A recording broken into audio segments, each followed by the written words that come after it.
Hello friends, welcome to Sri Kadvibai Virani Kanya Vidyalay Rajkot online classroom. Here is Alpaothi with you. Today we are going to learn English grammar and the topic is transformation. We are learning tense change in this topic. This is our 7th lecture of transformation. We have seen some tenses also in our previous lectures. Simple present tense, simple past tense, simple future tense, and present continuous tense. We have already learned all these tenses and sentence patterns of these tenses. Now in this video, we are going to learn past continuous tense.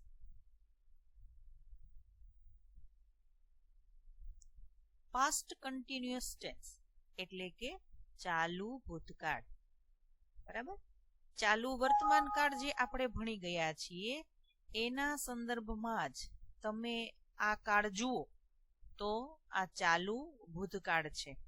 બરાબર? એ જેટલા આપણે tenses friend શીખ્યા છીએ અત્યાર સુધી જેટલા કાળની રચનાઓ શીખી છે કાળ શીખવા એકદમ ઈઝી છે. થોડુંક લોજિક લગાવો, થોડુંક સમજણ અને થોડીક જે સેન્ટેન્સ પેટર્નની અંદર વર્બ્સની ને બધી ગોઠવણ છે, રૂપો છે એ યાદ રાખો એટલે તમારા માટે ટેન્સ ઇઝ વેરી ઇઝી. દરેક વાક્ય રચના એક્ટિવ હોય કે પેસિવ ખૂબ જ સરળ બની જાય છે.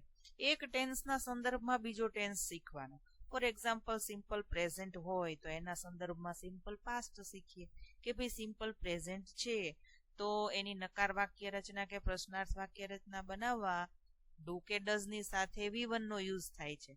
જ્યારે સિમ્પલ પાસ્ટની અંદર V1 તો થાય જ છે પણ પાસ્ટ સૂચવવા માટે ડુ નું ભૂતકાળનું રૂપ એટલે કે ડીડ વપરાય છે.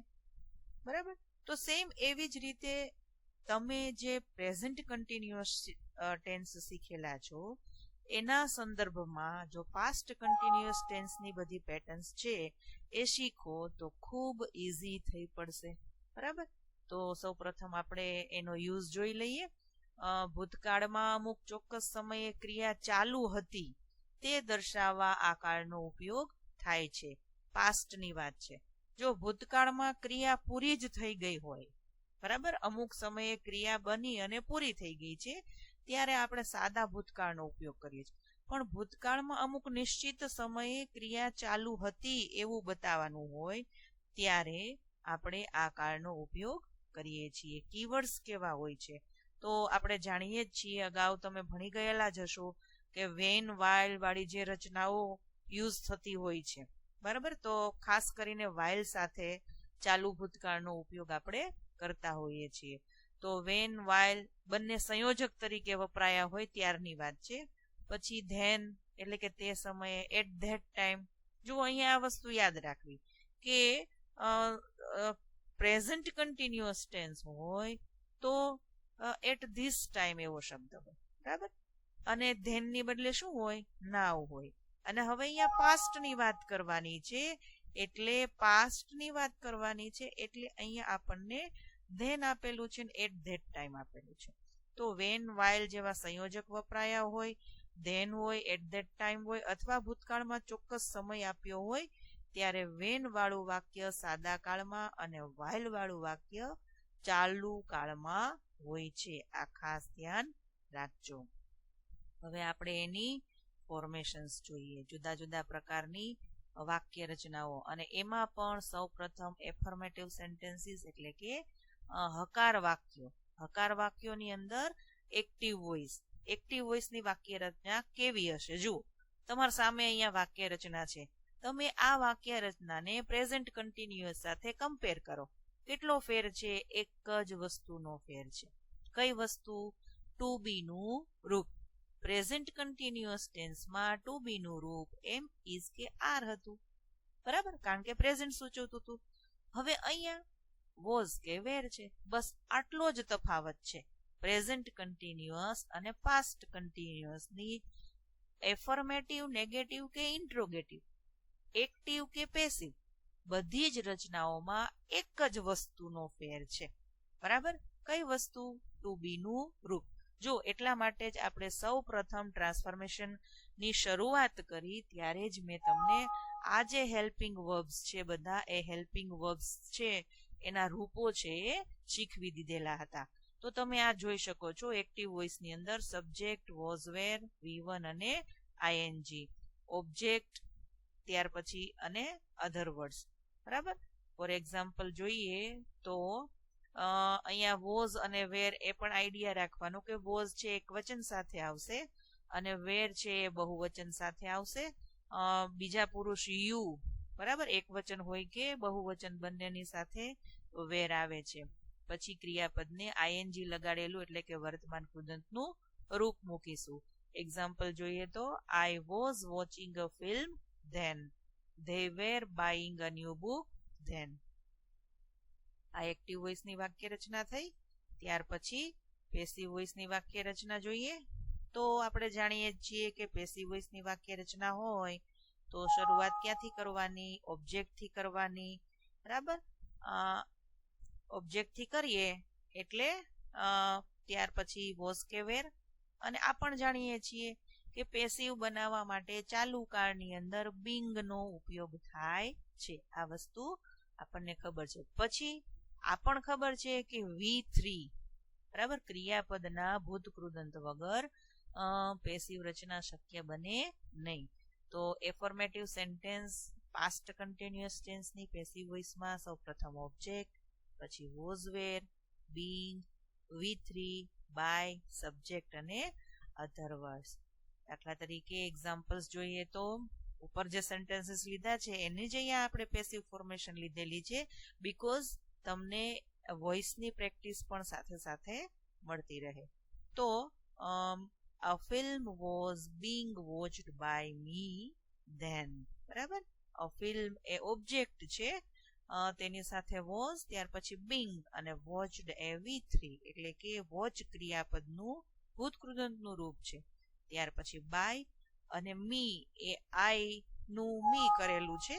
બરાબર. અને ત્યાર પછી ધેન. બીજું એક્ઝામ્પલ છે new books were being bought by them then.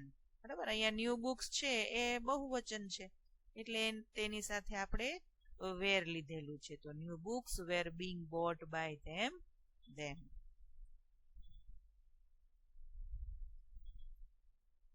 ત્યાર પછી આપણે નેગેટિવ ફોર્મેશન્સ જોઈએ. નેગેટિવ ફોર્મેશન્સમાં પણ એક્ટિવ વોઇસ. તો શરૂઆત સબ્જેક્ટ થી એકદમ ઈઝી છે, માત્ર નોટ મૂકી દેવા. બરાબર.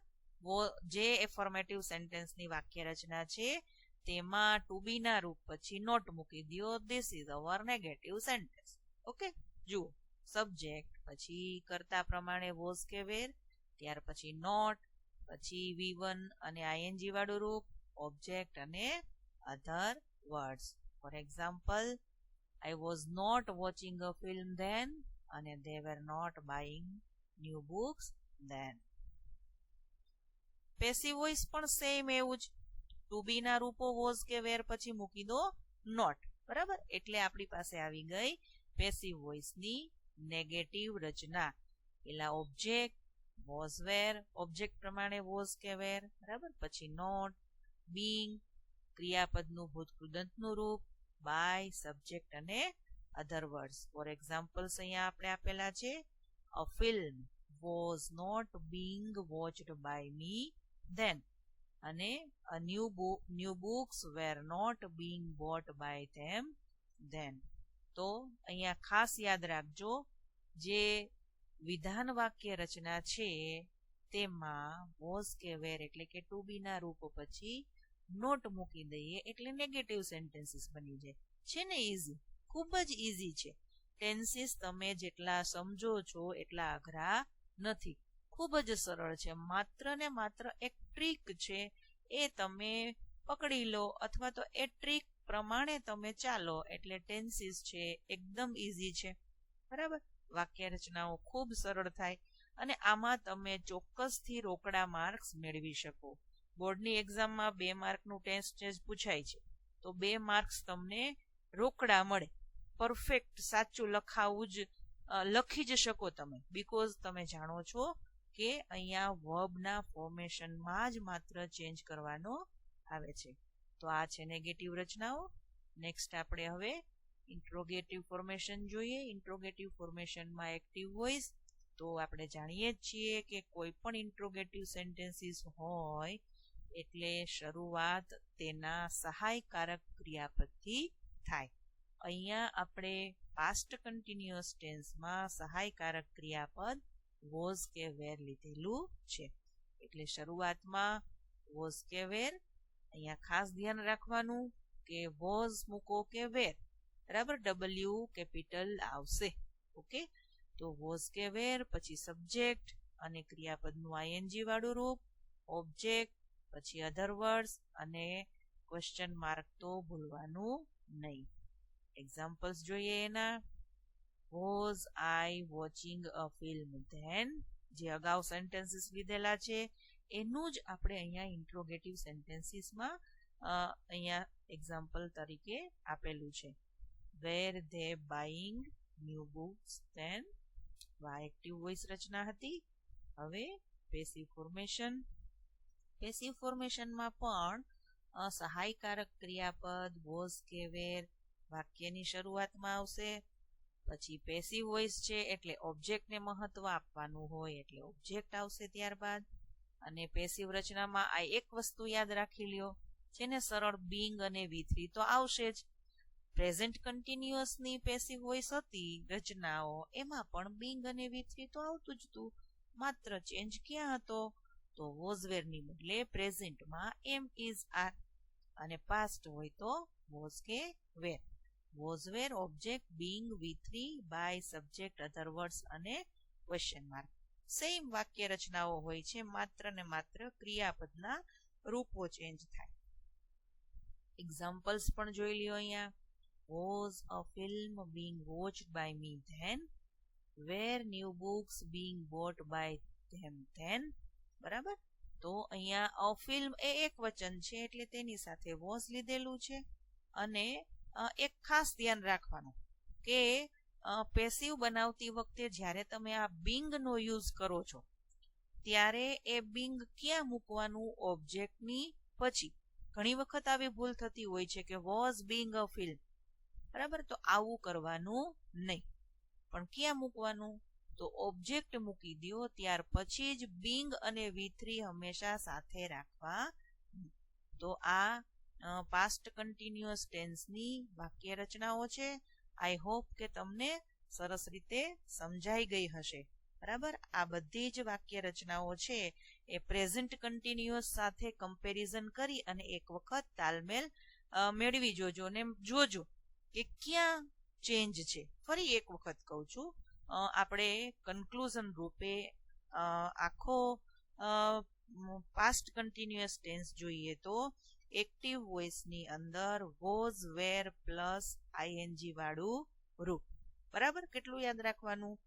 વોઝ વેર, વોઝ અથવા વેર પ્લસ ING વાળું રૂપ, બરાબર. પેસિવ વોઇસની અંદર વોઝ વેર બીંગ અને V3, બસ આ બે જ વસ્તુ યાદ રાખવાની. એક્ટિવ ફોર્મેશન બનાવવા વોઝ વેર ING વાળું રૂપ, પેસિવ ફોર્મેશન બનાવવા વોઝ વેર બીંગ અને V3, બરાબર. હવે આને તમે બીજા ટેન્સીસના સંદર્ભમાં જોશો એટલે એકદમ ઇઝીલી તમે સમજી શકશો. આઈ હોપ કે તમને આ બધી જ વાક્ય રચનાઓ સરસ રીતે સમજાઈ ગઈ હશે. ફરી મળીશું નવા વિડીયોની અંદર નવા ટેન્સના એક્સપ્લેનેશન સાથે. Till then, good bye.